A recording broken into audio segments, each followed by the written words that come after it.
Alam mo yung pakiramdam na pinipigilan mo ang sarili mo dahil alam mong maling magmahal? Pero paano kung yung puso mo di marunong makinig sa rason? Ako si Kara.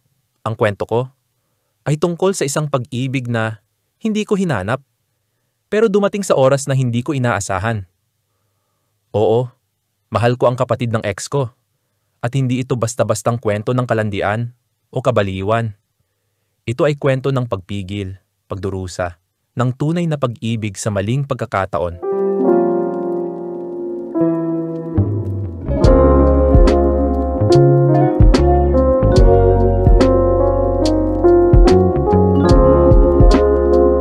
Limang taon kaming magkarelasyon ni Marco. Sa totoo lang, akala ko siya na.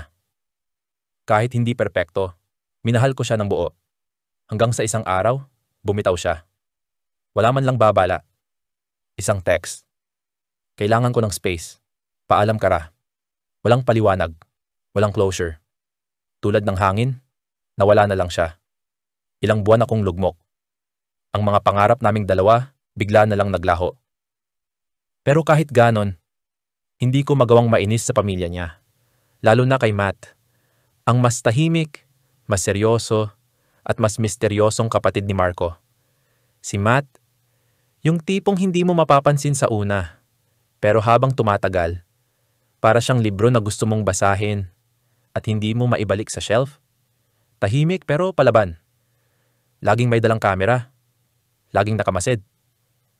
Wala siyang pake, pero ramdam mong malalim siya. Nagkita kami ulit sa isang family event ng mga Del Rosario. Oo, invited para rin ako, kahit ex na ako. Close kasi ako sa mami nila.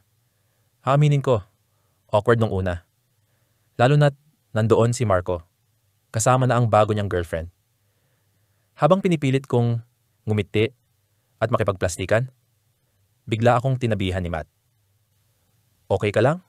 Tanong niya, habang nakatitig ng diretso sa akin. Ngumiti ako ng pilit. Oo naman, gusto mo ng punch? Hindi, gusto ko lang malaman kung totoo yung ngiti mo. At doon nagsimula ang lahat. Simula noon, naging madalas ang pagkikita namin. Hindi sinasadya, o baka sadya na ng tadhana. Sa mga simpleng chat, sa mga sabayang lakad, at sa mga tawa sa ilalim ng ulan. Nagsimulang mabuo yung koneksyon na hindi ko inaasahan. Araw-araw, nagiging mas komplikado ang mundo ko. Dahil habang lumalalim ang damdamin ko kay Matt, mas lalo kong nararamdaman ang bigat ng sitwasyon. Kapatid siya ng lalaking nanakit sa akin. Kapatid siya ng ex kong halos sirain ako. At alam kong kapag nalaman to ni Marco, magugunaw ang mundo namin. Matt, bakit mo ko pinapahirap? Tanong ko minsan habang sabay kaming nakaupo sa rooftop ng building nila.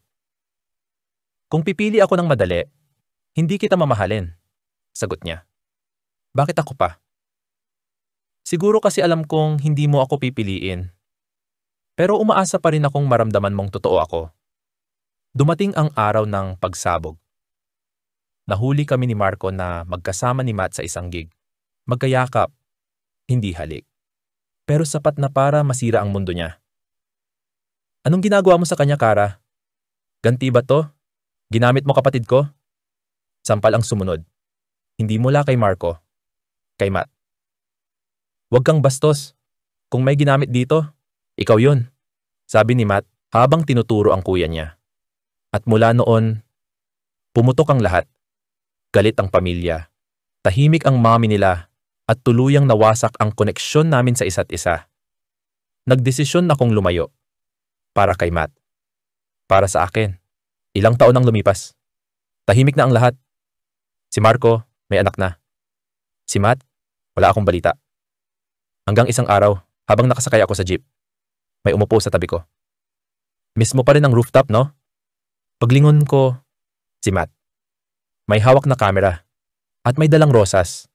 At ang tanong niya, pwede pa bang ituloy ang kwento natin? Kung okay na ang lahat? At doon ko napagtanto.